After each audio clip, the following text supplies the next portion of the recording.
Assalamualaikum warahmatullahi wabarakatuh. Halo guys, di sini kami akan menjelaskan tentang bab 2, yaitu penganggaran atau budgeting. Siapa nih yang belum paham tentang penganggaran atau budgeting ini? Di sini kami akan mempresentasikan apa itu dari budgeting itu sendiri. Sebelum masuk ke materi, mari kita perkenalan dulu ya. Nah, yang pertama itu ada saya, Dwi Putra Fajar Ramadan, dilanjut dengan rekan saya. Perkenalkan, nama saya Rosita Syawala Larasati. Perkenalkan, nama saya Adisti Zalfa Firial. Nah, kita akan masuk ke materi budgeting, yaitu penganggaran, dengan mata kuliah akuntansi biaya lanjutan. Dan dosen pembimbing kita yaitu Ibu Dr. Retno Martanti Enda Lestari, SE, MSI, CMA, CAPM. Oke, kita lanjut aja ya ke slide selanjutnya. Di next. Pengertian anggaran. Suatu rencana yang disusun secara sistematis meliputi seluruh kegiatan perusahaan, dinyatakan dalam unit kesatuan moneter dan berlaku untuk jangka waktu periode tertentu yang akan datang. Munadar 190/86. Rencana kuantitatif aktivitas usaha sebuah organisasi, pemasaran produksi, dan keuangan anggaran mengidentifikasi sumber daya dan komitmen yang dibutuhkan untuk memenuhi tujuan organisasi selama periode dianggarkan. Penganggaran merupakan suatu rencana kegiatan yang dinyatakan dalam ukuran keuangan.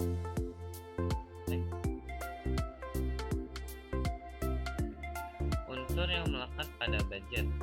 Unsur yang melekat pada budget yang pertama itu ada rencana.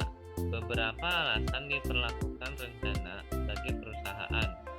Yang pertama itu adanya ketidakpastian di masa yang akan datang. Yang kedua, banyaknya alternatif di masa yang akan datang. Yang ketiga itu rencana merupakan pedoman kerja perusahaan.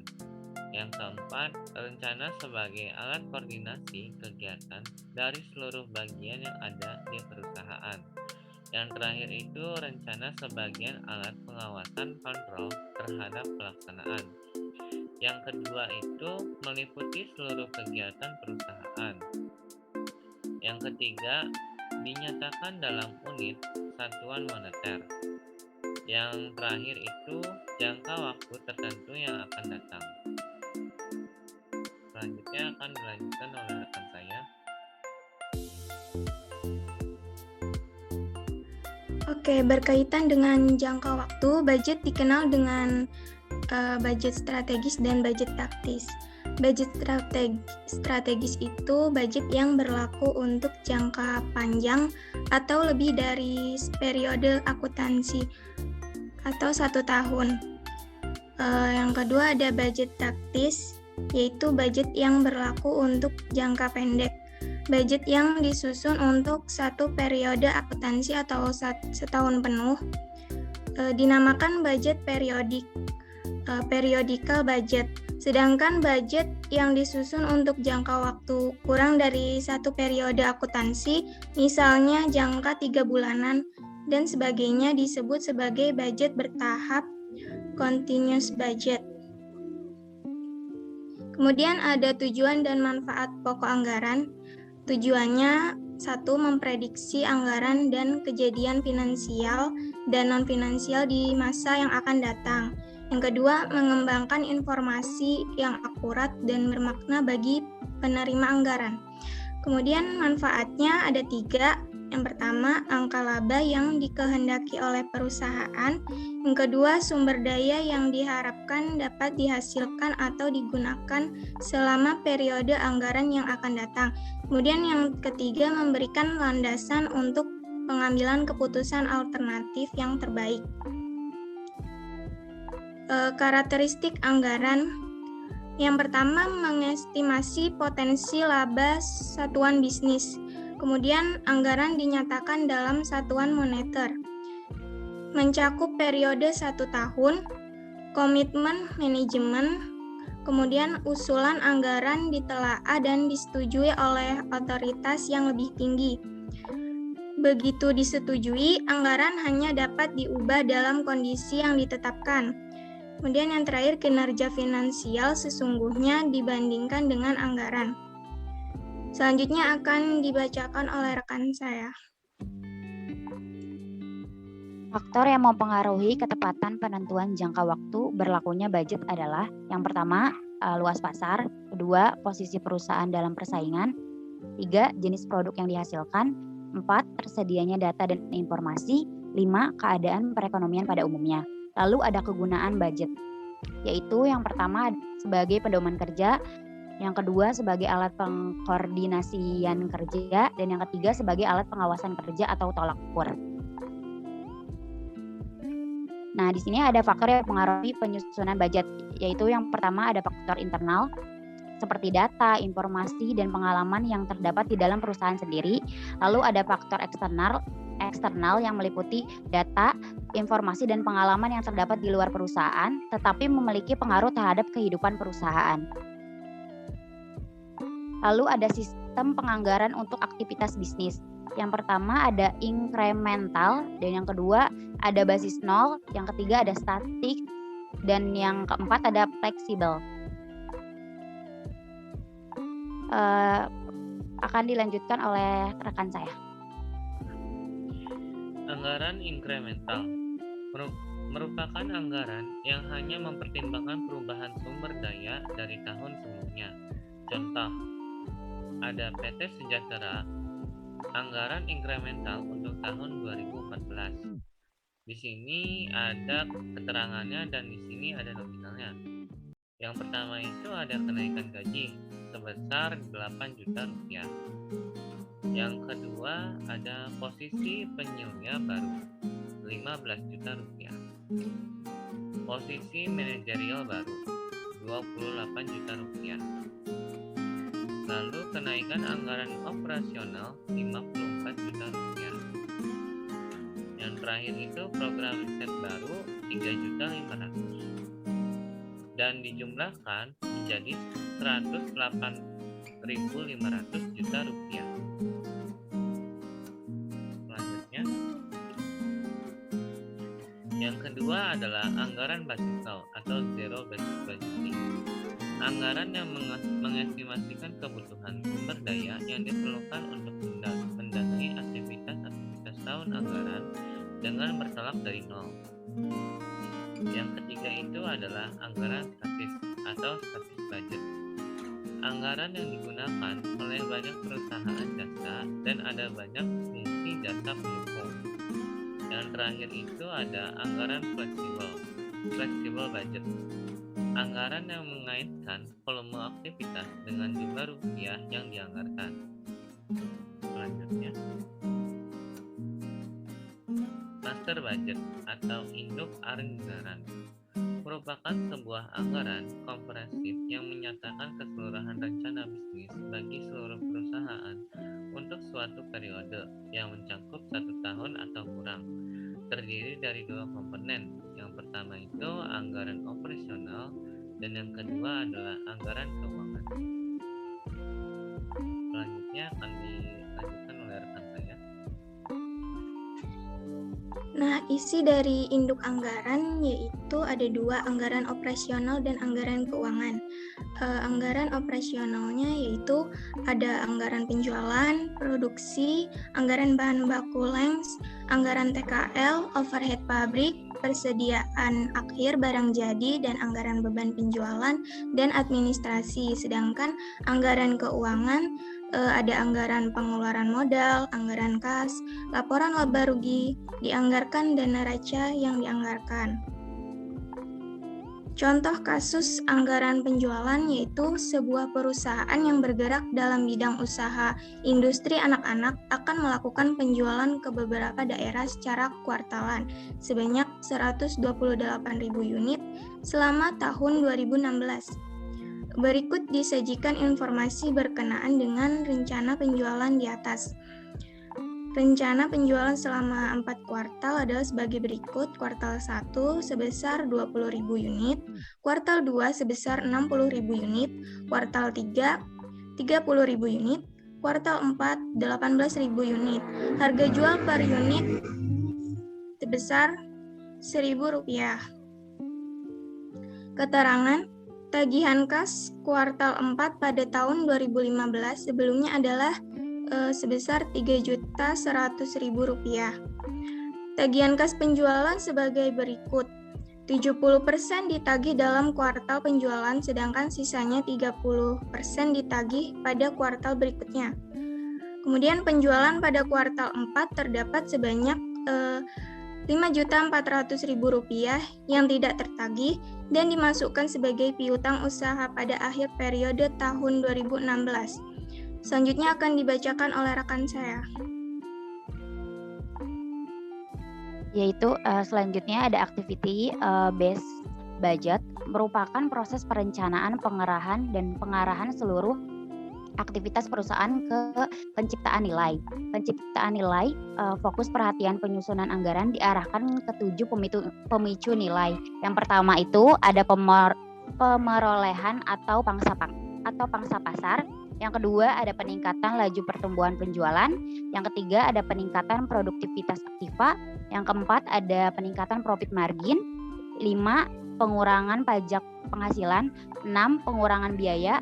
7. Pengurangan biaya modal, cost of capital, dapat dihitung dengan economic value added EVA sama dengan pendapatan dikurangi biaya dikurangi beban modal.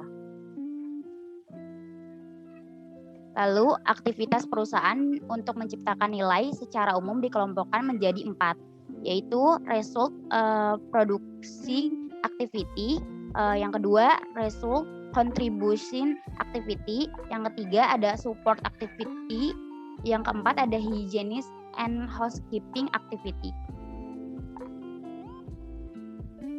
Yang pertama ada result producing activity, adalah aktivitas yang secara langsung berkaitan dengan penyediaan produk dan jasa bagi customer luar.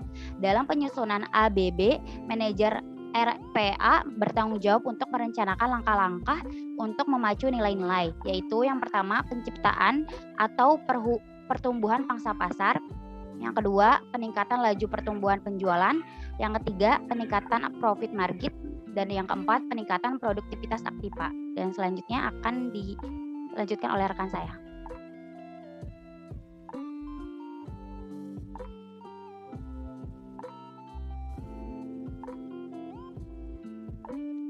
Yang kedua ada result contributing activity, adalah aktivitas yang memberikan dukungan secara langsung kepada result producing activity dalam penyedia produk dan jasa bagi customer. Dan yang ketiga ada support activity, pusat jasa yang menyediakan layanan bagi result producing activity dan result contributing activity. Dan yang keempat ada hygiene and housekeeping activity, adalah pusat jasa yang menyediakan layanan kebersihan dan kerumah tanggaan bagi result producing activity dan result contributing activity serta support activity. Di sini kita akan melihat perbedaan fungsional based budgeting dan activity based budgeting. Nah, di sini itu ada bidang perbedaan, dan di sini adalah kolom fungsional based budgeting dan activity based budgeting. Yang pertama itu fokus. Di fungsional based budgeting yaitu fungsi, sedangkan di activity based budgeting itu sistem. Yang kedua adalah penyusunan anggaran. Di fungsional based budgeting itu manajer fungsional, sedangkan activity based budgeting yaitu cash manager, team leader. Yang terakhir adalah tujuan. Di fungsional basis budgeting menjalankan bagian dari sistem yang ada, memenuhi kebutuhan fungsi, melaksanakan pengendalian, alokasi sumber daya. Yang selanjutnya adalah activity based budgeting, yaitu melakukan improvement terhadap sistem, memenuhi kebutuhan customer, meraih peluang, dan penciptaan nilai. Selanjutnya, perbedaan penekanan tradisional budgeting dan activity based budgeting yang akan dilanjutkan oleh rekan saya. Oke, perbedaannya ada resources atau biaya dan produk atau jasa. Resource atau biaya itu penyusunan anggaran merupakan alokasi sumber daya berdasarkan perkiraan penjualan. Ada activity based budgeting, aktivitasnya kalau resource atau biaya itu mengurangi biaya, mengurangi pajak, mengurangi cost of capital. Aktivitasnya meningkatkan profit margin, meningkatkan produktivitas, sedangkan pada produk atau jasa yaitu memperoleh atau mengembangkan pangsa pasar dan meningkatkan laju pertumbuhan penjualan. Keunggulan activity based budgeting itu yang pertama, proses penyusunan anggaran mengarahkan perhatian seluruh personal organisasi ke pencarian berbagai peluang untuk melakukan improvement terhadap sistem yang digunakan untuk menghasilkan nilai bagi pelanggan. Yang kedua, memperoleh gambaran jelas antara penyebab dengan akibat baik internal maupun eksternal. Kemudian yang ketiga, mendorong personal untuk mengimplementasikan cara berpikir berbasis sistem dan keputusan improvement di satu bidang yang tidak dapat dilepaskan pengaruhnya terhadap bidang lainnya. Budgeting, cash budget, and PERT, anggaran kas atau cash budget, yaitu anggaran kas yang melibatkan estimasi yang terinci atas penerimaan dan pengeluaran kas yang diantisipasi selama periode anggaran. Anggaran kas ini melibatkan pengelolaan arus kas dan perlakuan kas sebagai aset yang menghasilkan laba dan bukan sekedar mata uang untuk membayar tagihan. Kemudian akan dilanjutkan oleh rekan saya. Penganggaran untuk kas. Cara menyusun anggaran kas. Terdapat cara menyusun anggaran kas sebagai berikut. Yang pertama itu menghitung penerimaan kas secara umum. Penerimaan kas berasal dari 1. Penagihan piutang, 2. Penjualan tunai, 3. Itu penjualan aktivitas tetap, dan yang keempat penerimaan lain-lainnya. Non-operation, misalnya penghasilan bunga, penghasilan sewa, penghasilan dividen, dan sebagainya. Lalu yang kedua ada menghitung pengeluaran kas. Pengeluaran kas yang terjadi dalam perusahaan biasanya berupa pengeluaran biaya-biaya, baik itu biaya utama, operation, dan biaya bukan utama non-operation. Contohnya itu yang pertama pembelian bahan baku secara tunai, yang kedua pembayaran utang, ketiga pembayaran upah kerja langsung, keempat pembayaran biaya pabrik tidak langsung, kelima pembayaran lain-lain seperti bunga, sewa, dan lain-lain. Yang keenam itu pembayaran biaya penjualan, ketujuh biaya aktiva tetap, dan ke-8 pembayaran biaya administrasi. Penganggaran untuk kas. Susunan anggaran kas setelah menghitung pemasukan dan pengeluaran yang terjadi, selanjutnya kamu dapat menyusun anggaran kas. Susunlah dengan seimbang antara pengeluaran dan penerimaan kas. Namun, akan lebih baik jika pengeluaran lebih kecil dibandingkan dengan penerimaan yang masuk, sehingga kondisi keuangan akan mengalami surplus. Selanjutnya dilanjutkan oleh rekan saya. Pengertian dari PERT, Program Evaluation and Review Technique atau PERT adalah suatu model jaringan yang digunakan untuk merencanakan dan mengendalikan sebuah proyek atau pekerjaan melalui pemetaan waktu penyelesaian kegiatan yang acak. Tugas PERT adalah untuk menghitung durasi waktu perpanjang dalam penyelesaian proyek secara keseluruhan. Perhitungan tersebut didasarkan pada waktu yang diperlukan untuk urutan aktivitas yang terpanjang. Selanjutnya, Program Evaluasi and Review Technique atau PERT. Yang ketiga adalah pengembangan metode PERT dilakukan pada akhir tahun 1950-an. Saat itu sebuah pekerjaan proyek US Navy Polaris yang memiliki ribuan kontraktor dikelola dengan metode PERT. agar tercipta pengurangan waktu dan biaya yang dibutuhkan guna penyelesaian proyek dari awal hingga proyek berakhir. Yang selanjutnya bisa disebut PERT merupakan sebuah metode manajemen waktu yang akurat atas setiap aktivitas dalam proyek. Selanjutnya, langkah menyusun diagram PERT. Proses perencanaan PERT meliputi langkah-langkah berikut. Yang pertama, mengidentifikasi kegiatan, aktivitas, dan tonggak proyek milestone yang spesifik. Yang kedua adalah menentukan urutan yang tepat dari kegiatan-kegiatan. Yang ketiga, menyusun model diagram jaringan. Yang keempat, memperkirakan waktu yang diperlukan untuk masing-masing kegiatan. Yang kelima, menentukan tahapan dan jalur kritis. Yang keenam, melakukan pemantauan dan evaluasi serta koreksi pada diagram PERT selama proyek berlangsung. Selanjutnya,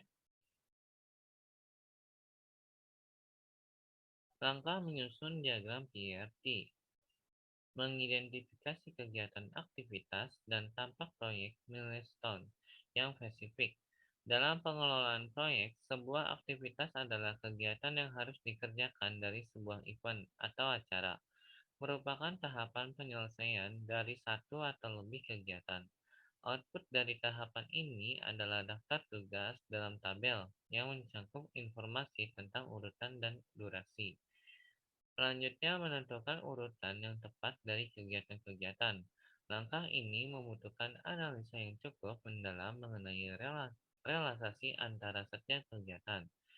Sebelum sebuah kegiatan dapat dimulai, semua kegiatan yang menjadi prasyarat bagi kegiatan tersebut harus sudah terselesaikan. Selanjutnya akan dilanjutkan oleh rekan saya. Selanjutnya ada menyusun model diagram jaringan, yaitu menggunakan informasi urutan aktivitas.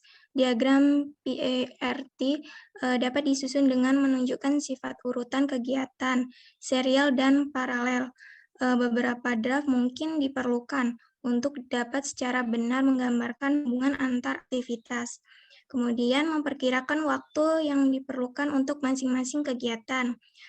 Maksudnya itu adalah unit umum biasa digunakan waktu untuk penyelesaian kegiatan. Sebuah fitur yang membedakan PERT adalah kemampuannya untuk menghadapi ketidakpastian di masa penyelesaian kegiatan. Untuk setiap aktivitas, model biasanya mencakup 3 perkiraan waktu, yaitu waktu optimis, perkiraan waktu yang paling singkat bagi penyelesaian aktivitas, kemudian waktu perkiraan paling mungkin, waktu penyelesaian yang memiliki probabilitas tinggi, berbeda dengan waktu yang diharapkan, dan waktu pesimis, yaitu waktu terpanjang yang mungkin diperlukan suatu kegiatan. Contoh diagram PERT bisa dilihat. Keterangannya, lingkaran hitam itu adalah kejadian yang telah selesai. Kemudian ada lingkaran putih, yaitu kejadian yang belum selesai. Kotak putihnya itu estimasi biaya, kotak abu-abu itu adalah biaya aktual, TE adalah estimasi waktu, dan TA adalah estimasi aktual. Dapat diartikan bahwa aktivitas A dan B telah diselesaikan dan memerlukan waktu setengah minggu lebih lama dari waktu yang direncanakan. Namun hal ini tidak mempengaruhi total waktu proyek karena tidak pada garis kritis. Sedangkan dalam sisi biaya, karena anggaran sebesar $12.000, sedangkan biaya aktualnya sebesar $10, maka terdapat kelebihan anggaran. Kemudian angka aktual aktivitas A dan C sama dengan anggaran baik waktu maupun biaya. Aktivitas A sampai D melebihi anggaran $5.000 dan meleset 2 minggu. Hal ini dikarenakan aktivitas A sampai D berada pada garis kritis sehingga melesetnya waktu tersebut perlu perhatian segera dan penanganan. Kemudian ada aktivitas B sampai E dan aktivitas C sampai E. Diperlukan investigasi dan tindakan korektif yang segera juga diperlukan karena keduanya telah menghabiskan baik waktu maupun biaya yang dianggarkan, tetapi salah satu atau keduanya belum selesai. Terima kasih. Sekian hasil dari presentasi kami. Semoga dapat dipahami. Kami ucapkan wassalamualaikum warahmatullahi wabarakatuh.